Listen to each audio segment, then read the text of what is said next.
Bonjour à tout le monde, je vous propose d'explorer la carte mentale qui porte sur le muscle et le système nerveux. Alors voici la carte mentale en question constituée de trois grandes branches comme on peut le voir ici. Donc la première branche porte sur l'innervation des muscles. L'innervation des muscles, elle est double, elle est à la fois motrice et sensorielle. L'innervation motrice est assurée par des motoneurones dont le soma se trouve dans le système nerveux central. On peut préciser son emplacement. Au niveau de la moelle épinière, le soma se trouve dans la corne ventrale de la moelle épinière. Et au niveau du tronc cérébral, le soma se trouve dans les noyaux des nerfs crâniens. D'autre part, les axones des motoneurones, c'est-à-dire leur fibre nerveuse, est myélinisée et les motoneurones transportent une information motrice. Pour ce qui est de l'innervation sensorielle, elle est assurée par les neurones sensoriels de premier ordre, dont les somas se trouvent dans le système nerveux périphérique au niveau de ganglions, qui sont les ganglions rachidiens ou spinaux à proximité de la moelle épinière et les ganglions crâniens à proximité de l'encéphale. Concernant les fibres nerveuses sensorielles, celles-ci peuvent être myélinisées ou non, et bien sûr elles transportent une information sensorielle. Pour ce qui est de l'extrémité périphérique de ces fibres nerveuses sensorielles, elles vont constituer donc des récepteurs sensoriels. On peut distinguer trois structures pour les récepteurs sensoriels, une structure de type nu, une structure encapsulée ou une structure associée à une cellule spécialisée. Pour ce qui est des récepteurs encapsulés dont nous serons amenés à parler succinctement dans ce cours, un peu plus dans les cours prochains, on peut évoquer le fuseau neuromusculaire ou FNM et l'organe tendineux de Golgi ou OTG qui sont donc des récepteurs encapsulés situés au niveau des muscles. Nous allons donc nous intéresser pour commencer à l'innervation motrice des muscles. L'innervation motrice, nous venons de le dire, elle est assurée par les motoneurones. Ces motoneurones, je rajoute quelques informations les concernant, ce sont des neurones de type multipolaire, leur soma est de grande taille, ils reçoivent de nombreuses informations, donc reçoivent de nombreuses synapses, et leur axone est assez ramifié. Les motoneurones sont de trois types. Je vais commencer par évoquer ce type un peu particulier, les motoneurones dits gamma ou fusées moteurs. Ce sont des motoneurones qui sont particuliers parce qu'ils vont innerver des fibres musculaires dont nous n'avons pas encore parlé jusque-là, qui sont des fibres situées dans des récepteurs sensoriels qui sont les fuseaux neuromusculaires et qu'on appelle par conséquent fibres musculaires intrafusables. Il se trouve que ces motoneurones gamma sont plus nombreux que les alpha. Alors justement, un mot sur les motoneurones alpha, qu'on appelle également squelettomoteurs. Ce sont des motoneurones qui innervent les fibres musculaires dites classiques, celles dont nous avons parlé jusque-là, qu'on peut appeler donc fibres musculaires non striées squelettiques extrafusales pour les différencier des fibres intrafusales. Donc quand on ne précise pas de quel motoneurone on parle, eh bien, en fait, on fait référence aux motoneurones alpha. Ça veut dire que jusque-là, à chaque fois que nous avons parlé de motoneurones, il s'agissait des motoneurones alpha. À côté des alpha et des gamma, existent les motoneurones bêta, nommés également squeletto-fusimoteurs. Ils innervent les fibres musculaires extrafusales et intrafusales et sont rares chez les mammifères. Nous n'en parlerons quasiment pas. Nous allons ici nous intéresser essentiellement à la notion d'unité motrice. Donc, qu'est-ce qu'une unité motrice? Eh bien, c'est une entité qui est constituée par un motoneurone alpha ainsi que l'ensemble des fibres musculaires qui sont innervées par ce motoneurone alpha. Les fibres qui font partie, les fibres musculaires qui font partie de cette unité motrice sont toutes de même type, c'est-à-dire soit elles sont toutes de type lent, soit elles sont toutes de type intermédiaire, soit elles sont toutes de type rapide. Et les fibres musculaires qui appartiennent à une même unité motrice ont tendance à être disséminées dans le muscle. Une unité motrice, on peut la définir de la façon suivante, on peut dire que c'est le plus petit élément contractile que le système nerveux peut mettre en jeu de façon isolée. Effectivement, le système nerveux peut amener donc une unité motrice à être active. Dans ce cas-là, toutes les fibres musculaires associées à l'unité motrice se contractent. Le système nerveux n'est pas en mesure d'amener seulement une fibre musculaire d'une unité motrice à se contracter. C'est pour ça qu'on en donne cette définition. D'autre part, la taille des unités motrices varie. On n'a pas la même taille pour toutes les unités motrices. Il y en a qui sont petites, il y en a qui sont grandes. Quand elles sont petites, c'est qu'il y a peu de fibres musculaires qui vont être ciblées par le motoneurone. Quand elles sont grandes, c'est que le motoneurone va au contraire cibler beaucoup de fibres musculaires. Qu'en est-il d'un muscle? Est-il constitué d'une ou de plusieurs unités motrices? Eh bien, il est constitué de plusieurs unités motrices. Et le nombre donc varie d'un muscle à l'autre. Si on considère un cas tout à fait théorique avec deux muscles par exemple qui ont le même nombre de fibres musculaires, eh bien on va voir que, on constate que celui qui a le plus d'unités motrices, eh bien c'est celui qui est le plus richement innervé. Il y a davantage d'axones de motoneurones qui ciblent justement ce muscle et donc les fibres musculaires de l'unité motrice en question. Et ce muscle sera aussi celui qui sera le plus finement contrôlé. Il existe trois types d'unités motrices que je vais décrire en les comparant les unes aux autres. Si on commence donc par les unités motrices de type rapide, celles-ci sont constituées par des fibres musculaires de type rapide. Les motoneurones de ces unités motrices rapides ont un soma de grande taille au seuil de recrutement élevé. Et d'autre part, l'axone de ces motoneurones est de grand diamètre, donc la vitesse de conduction est grande. Et par ailleurs, cet axone est richement ramifié, il va donc avoir tendance à constituer des unités motrices qu'on peut qualifier de grande taille. Pour ce qui est des unités motrices lentes, les unités motrices lentes sont constituées de fibres musculaires de type lent. Le motoneurone de ces unités motrices a un soma de petite taille, un seuil de recrutement qui est bas. L'axone de ces motoneurones est de petit diamètre et sa vitesse de conduction est par conséquent plus faible. D'autre part, cet axone est peu ramifié, va constituer des unités motrices donc de petite taille. Donc il nous reste un type d'unité motrice, celles de type intermédiaire, qui sont constituées de fibres musculaires de type intermédiaire, dont les caractéristiques de ces unités motrices vont être effectivement intermédiaires entre celles des unités motrices rapides et lentes.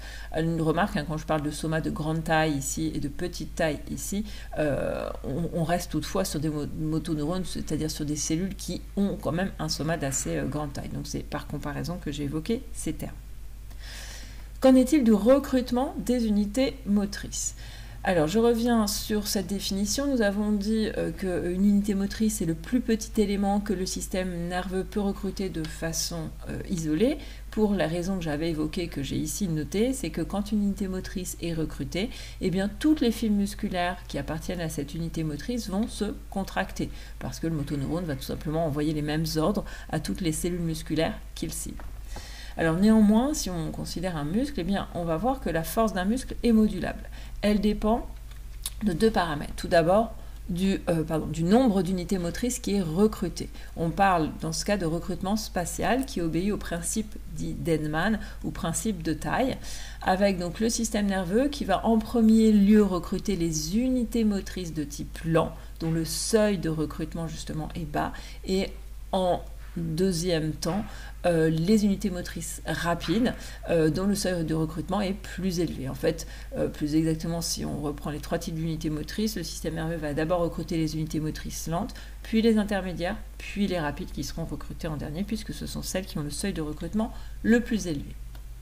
Autre paramètre qui va permettre de faire varier, de moduler donc la force d'un muscle, c'est la fréquence de décharge qui existe dans les unités motrices qui sont recrutées.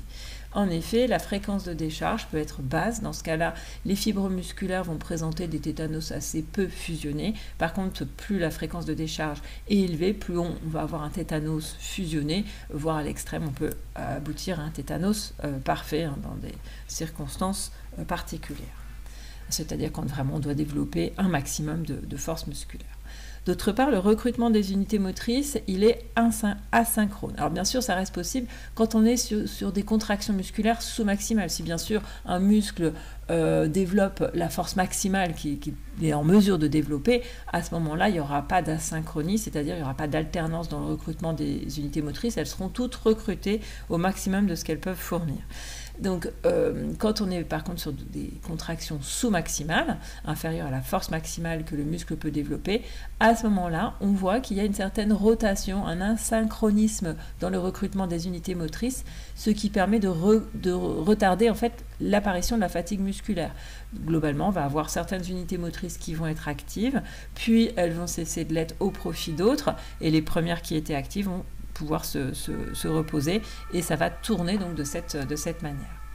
D'autre part, on peut conclure sur ce recrutement des unités motrices en disant que finalement le système nerveux va pouvoir recruter pour un coût énergétique faible des unités motrices lentes dont le seuil de recrutement est bas.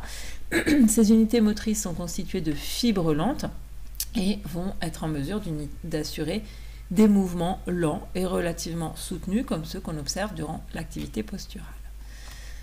Par ailleurs, le système nerveux va recruter pour un coût énergétique plus élevé, alors bien sûr des unités motrices intermédiaires, puis des unités motrices rapides, qui sont celles au final dont le seuil est le plus haut, qui elles sont constituées de fibres rapides, et cela va permettre d'assurer des mouvements relativement rapides et brefs, comme par exemple frapper, lancer, attraper. Dernière chose concernant les afférences des motoneurones alpha, situés donc dans la moelle épinière, eh bien, les motoneurones alpha peuvent recevoir des informations directement de la part de neurones sensoriels de premier ordre. Ils peuvent aussi recevoir des informations de la part de neurones dont le soma est situé dans la moelle épinière et des informations de neurones dont le soma est situé à un niveau supraspinal, c'est-à-dire au niveau de l'encéphale. Et les remarques sont les mêmes concernant les afférences des motoneurones situés dans le tronc cérébral qui vont aussi recevoir donc des informations directement de la part de neurones sensoriels de premier ordre, mais aussi de la part de neurones dont le soma est situé dans des noyaux de nerfs crâniens et de la part de neurones dont les somas sont situés en dehors des noyaux de nerfs crâniens. Intéressons-nous à présent à l'innervation sensorielle ou sensitive des muscles. Concernant déjà les fibres nerveuses sensorielles, déjà rappelons qu'il s'agit des prolongements donc, des neurones sensoriels de premier ordre, et bien ces fibres nerveuses sensorielles sont de trois types. Les fibres de type 1 sont subdivisées en 1A et 1B, selon ce que l'on trouve au niveau de leur extrémité périphérique, selon le type de récepteur trouvé. Si c'est un fuseau neuromusculaire, la fibre est de type 1A. Si c'est un organe tendineux de Golgi, la fibre est de type 1B. Alors les fibres de type 1, elles sont myélinisées et elles sont de gros diamètre. Par conséquent, elles ont une grande vitesse de conduction. Les fibres de type 2 sont elles aussi myélinisées. Leur diamètre par contre est inférieur. C'est pour ça que là j'ai réduit le nombre de plus, j'en ai mis que 3 pour dire que le diamètre est plus petit. Leur vitesse de conduction, elle aussi sera un peu moins importante. Là aussi, j'ai mis que 3 plus au lieu de 4 précédemment. Et d'autre part, ces fibres de type 2 sont des fibres dont les terminaisons, vont constituer en fait des récepteurs de type encapsulé, avec par exemple des récepteurs sensibles aux pressions. Les fibres de type 3 sont elles aussi myélinisées, leur diamètre est inférieur, donc seulement 2 plus ici. Leur vitesse de conduction, par conséquent, diminue par rapport au type précédent. Et pour ce qui est des terminaisons périphériques de ces fibres de type 3, elles vont constituer des récepteurs de type libre qui vont être sensibles pour certains à la pression, pour d'autres à des stimulations thermiques ou encore nociceptives. Pour ce qui est des fibres de type 4, celles-ci ne sont pas myélinisées, en plus leur diamètre est encore plus petit. Ça veut dire que dans ces fibres, les vitesses de conduction des potentiels d'action vont être relativement faibles. Et d'autre part, ces fibres de type 4, pour ce qui est de leur extrémité périphérique, elles vont constituer des récepteurs sensoriels de type nu ou libre, qui vont être sensibles notamment aux stimulations thermiques et aux stimulations nociceptives. Alors, faisons une remarque concernant les points d'aboutissement de ces fibres nerveuses sensorielles, qui sont donc les prolongements des neurones sensoriels de premier ordre, dont les somas se trouvent dans les ganglions rachidiens. Les points d'aboutissement vont correspondre aux motoneurones de la moelle épinière, motoneurones spinaux, également à des neurones dont les somas sont situés au niveau de la moelle épinière, des neurones spinaux, mais également des neurones supraspinaux, c'est-à-dire dont le soma est situé au niveau de l'encéphale. Et on peut faire la même remarque pour les fibres sensorielles qui correspondent au prolongement des neurones sensoriels dont les somas sont situés dans les ganglions crâniens, puisque ces fibres vont pouvoir aboutir sur des motoneurones situés, cette fois-ci, dans des noyaux de nerfs crâniens, sur des neurones dont le soma se trouve dans des noyaux de nerfs crâniens, mais aussi sur des neurones dont le soma se trouve en dehors de noyaux de nerfs crâniens. Nous allons nous intéresser maintenant à justement cette sensorialité des muscles. Et pour cela, nous allons revenir globalement sur l'ensemble des systèmes sensoriels présents dans le corps. On peut en fait subdiviser nos systèmes sensoriels en deux ensembles et identifier d'une part des sens qu'on va placer dans le groupe des sens spéciaux. Il s'agit de sens dont les récepteurs sensoriels sont situés au niveau de notre tête. Ce sont des sens assez spécialisés, on peut mentionner la vision, l'olfaction, la gustation, l'audition ou encore l'équilibration, c'est-à-dire le système vestibulaire.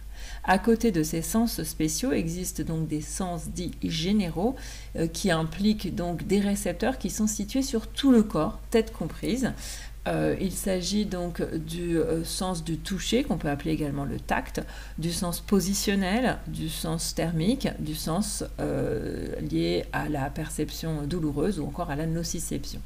Il se trouve que ces sens généraux vont constituer un système sensoriel qu'on appelle la somesthésie. On peut parler aussi de sensibilité somatosensorielle ou encore de sensibilité du corps. Donc c'est un sens assez vaste qu'on peut décrire de différentes façons. Éventuellement, pourquoi pas en fonction de la localisation des récepteurs, puisque certains récepteurs somesthésiques sont situés au niveau de notre surface corporelle, au niveau de notre peau. On peut qualifier ces récepteurs d'extérocepteurs et ils vont être impliqués dans ce qu'on appelle l'extéroception. D'autres récepteurs sont situés un petit peu plus profondément dans le corps, au niveau de nos muscles, mais aussi de nos articulations ou encore de nos os. Il s'agit des propriocepteurs qui vont faire partie de ce qu'on appelle la proprioception. Et il y a aussi des récepteurs qui sont situés encore plus profondément dans le corps, dans notre intérieur, au niveau de nos viscères plus spécifiquement. Il s'agit d'interocepteurs qui participent donc à l'interoception. Donc c'est une façon d'envisager la somesthésie par rapport à la localisation des récepteurs. On peut aussi l'envisager selon les modalités de ces récepteurs. Certains récepteurs sont des mécanocepteurs, on peut dire qu'ils alimentent la mécanoception et donc plus exactement le tact ou sens du toucher que nous avons déjà mentionné ou encore le sens positionnel. Et puis deux autres modalités sont la thermoception assurée par les thermocepteurs et la nociception ou sensibilité à la douleur assurée donc par les nocicepteurs. Donc nous allons nous intéresser ici uniquement à l'extéroception et à la proprioception. On peut les qualifier de sens cutané et de sens musculaire. On va laisser de côté l'interoception que certains auteurs d'ailleurs ne vont pas inclure dans la somesthésie. Alors pour ce qui est de l'extéroception ou sensibilité cutanée, il existe donc de nombreux récepteurs au niveau de notre peau, des mécanorécepteurs mais aussi des thermocepteurs et nocicepteurs. Je vais en dire un petit peu plus sur les mécanocepteurs qui vont alimenter deux types de mécanoception. On peut parler parfois de mécanoception passive ou de tact passif qui va alimenter la perception de l'enveloppe corporelle, la somatognosie, mais qui va aussi être impliqué dans la perception de contact, de points de contact effectivement effectués au niveau de la peau, donc du toucher. Et puis à côté de ça, on a la mécanoception active ou tact actif, qui va alimenter ce qu'on peut appeler la stéréognosie. La stéréognosie, c'est la capacité à identifier des objets en les touchant et non pas en les regardant. Donc dans ce cas-là, effectivement, il y a une dimension active, parfois on parle de sensibilité haptique d'ailleurs, et c'est actif parce que pour identifier un objet, il ne suffit pas que l'objet soit en contact avec nous, par exemple posé dans notre main, il va être nécessaire qu'on l'explore en faisant des mouvements. Et donc le système nerveux va pouvoir identifier l'objet en prenant à la fois en compte les informations de tact qui sont remontées par les mécanocepteurs, mais également les informations associées aux mouvements qui sont réalisés par la main. Et c'est seulement avec l'intégration de toutes ces informations qu'on pourra vraiment identifier l'objet. Alors les informations captées par les mécanocepteurs vont cheminer dans des voies qu'on peut appeler les voies lemniscales ou voies des colonnes dorsales, qu'on peut subdiviser en deux ensembles, puisqu'il existe donc des voies lemniscales qui vont remonter les informations du corps, visage excepté, et à côté de ça, des informations des voies lemniscales qui vont plus spécifiquement remonter les informations provenant de la face du visage.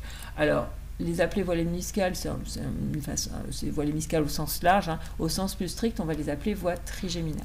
Donc je ne vais pas ici détailler ces voies qui ont été présentés de façon détaillée dans des schémas, hein, avec donc les neurones sensoriels de premier ordre qui aboutissent donc au niveau de la moelle épinière. Si je dis rapidement un mot sur les voies lemniscales du corps, elles aboutissent au niveau de la moelle épinière, remontent dans la moelle épinière jusqu'à atteindre le bulbe rachidien, où un premier relais va se faire sur des neurones situés dans les noyaux des colonnes dorsales. Le noyau cunéiforme pour les informations qui proviennent des membres supérieurs et de la partie supérieure du corps. Le noyau gracile pour les informations qui proviennent des membres inférieurs et de la partie inférieure du corps. Puis les neurones situés dans ces noyaux de colonne dorsale décussent, ils passent d'un côté du corps à l'autre et vont établir un nouveau relais sur des neurones situés dans des noyaux spécifiques du thalamus, hein, dans des noyaux VP, ventro-postérieurs du thalamus, qui sont des neurones thalamo-corticaux qui, comme leur nom l'indique, projettent ensuite sur le cortex. Et pour ce qui est donc, juste un mot également sur les voies lemniscales du visage, dans ce cas-là, ce sont des neurones qui circulent dans le nerf trijumeau, dont les fibres nerveuses constituent le trijumeau, qui ramène ces informations donc à l'encéphale, plus exactement au niveau du tronc cérébral, au niveau du pont, où là un premier relais va être réalisé sur des neurones dont le soma est situé dans le noyau du nerf crânien numéro 5, et ces neurones-là vont ensuite projeter sur des neurones du noyau VP du thalamus, et la projection se fait ensuite, alors toujours de façon contralatérale, sur le cortex somesthésique primaire. Alors justement, le point d'aboutissement de ces voies lemniscales est le cortex somesthésique primaire. Alors on peut préciser contralatéral, puisqu'on a vu qu'il y a une décussation qui existe au niveau de ces fibres. Ce cortex somesthésique primaire, il est situé au niveau du lobe pariétal, dans les aires de Brodmann 1, 2 et 3, qui sont à proximité du sillon central ou sillon de Rolando. Concernant ce cortex somesthésique primaire, on peut faire la remarque suivante, c'est qu'il existe à son niveau une organisation topographique. Comme je le dis souvent, les fibres nerveuses dans le corps ne circulent pas de façon anarchique, mais au contraire de façon extrêmement ordonnée, organisée. Tout est bien rangé dans le système nerveux, si bien que les informations qui proviennent d'une partie du corps vont remonter en un lieu donné du cortex somesthésique et ainsi de suite, ce qui fait qu'on retrouve une représentation du corps au niveau du cortex somesthésique primaire. On parle de représentation somatotopique ou de somatotopie, hein, donc soma le corps, ou somato le corps, et topie, topos, les lieux. Donc on a les différents points du corps qui projettent en des points donnés du cortex somesthésique primaire.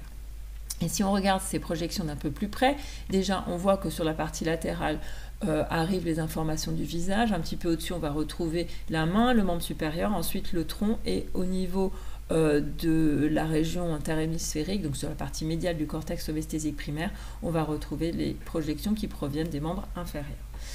D'autre part, si on regarde justement ces différents lieux du corps, eh bien, on voit que certains lieux sont surreprésentés, notamment le visage et les mains sont assez démesurés.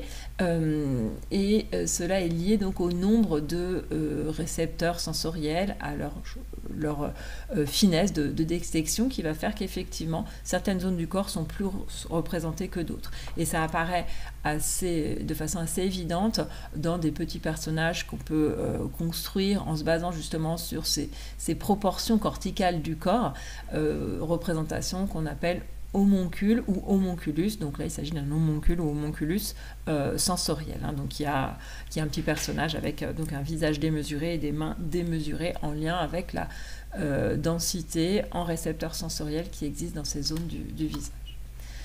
Alors évidemment, quand on décrit les voies sensorielles, très souvent on s'arrête au niveau du cortex primaire, donc là cortex somesthésique primaire, mais bien sûr les informations ne vont pas s'arrêter là, elles vont cheminer au-delà, être envoyées vers différents lieux, et donc on peut entre autres évoquer comme cheminement au-delà du cortex somesthésique primaire, eh bien, le cortex somesthésique secondaire et ou encore le cortex pariétal postérieur.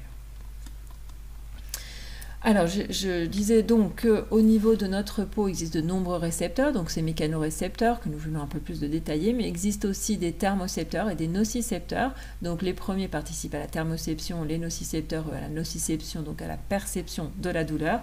Et ces récepteurs-là vont envoyer leurs informations dans des fibres qui ne cheminent pas dans les voies hémiscales, mais dans des voies qui se trouvent en dehors des voies hémiscales, qu'on va se contenter d'appeler ici voies extra-hémiscales. Intéressons-nous maintenant à la proprioception, qu'on peut qualifier de sens musculaire. Alors le mot proprioception, au sens strict, ça veut dire la perception au sens étymologique, c'est ça que je veux dire, ça veut dire la perception de soi. Alors si on donne une définition très large de ce qu'est la proprioception, je viens de le dire, c'est la perception de soi, la perception de la position de soi. Alors ça peut être la perception de la position de soi par rapport à soi-même. Dans ce cas-là, vont participer à cette proprioception au sens large les récepteurs des muscles, mais aussi ceux de la peau, ceux du système vestibulaire, tous ces récepteurs qui vont nous permettre en fait d'avoir une perception de nous-mêmes, mais aussi des récepteurs qui vont nous permettre d'avoir une perception de nous-mêmes par rapport à l'environnement. On peut évoquer le système vestibulaire, système visuel, système auditif. Je ne m'étends pas sur cette définition au sens large parce que ce n'est pas celle que nous allons retenir. Nous allons retenir la définition de la proprioception au sens strict. Au sens strict, on fait référence à la sensibilité musculaire et plus exactement même aux récepteurs des muscles sensibles aux stimulations mécaniques. Donc on va dire qu'au sens strict, la proprioception, c'est le sens musculaire qui implique les mécanocepteurs et qui va nous permettre d'avoir une connaissance de la position de notre corps. Alors à ce titre, j'avais évoqué un chapitre d'un ouvrage d'Oliver Sacks.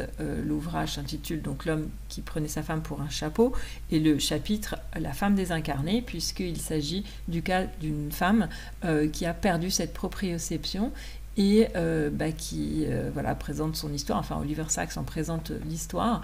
Et cette femme va définir en fait cette proprioception après les explications de Oliver Sacks et va en conclure que finalement cette proprioception, ce sont les yeux du corps. Effectivement, c'est ce qui nous permet de connaître la position de notre corps alors même que nos yeux sont fermés. Et alors, il n'y a pas de mot spécifique pour désigner la perte de ce sens, mais le titre du chapitre proposé par Oliver Sacks reflète, pour être une proposition, elle reflète aussi ce qui se passe chez cette personne qui se sent désincarnée parce qu'effectivement, elle n'est plus en mesure, si elle ne regarde pas son corps, de connaître la position de son corps. Donc, cette sensibilité proprioceptive, cette possibilité de connaître la position de notre corps est finalement indispensable pour pouvoir programmer des mouvements, comme l'explique Oliver Sacks dans ce récit. Cette personne, quand elle perd sa proprioception, n'est plus en mesure de bouger. Elle va récupérer petit à petit en s'appuyant sur la sensibilité visuelle, mais dans un premier temps, elle ne peut plus bouger.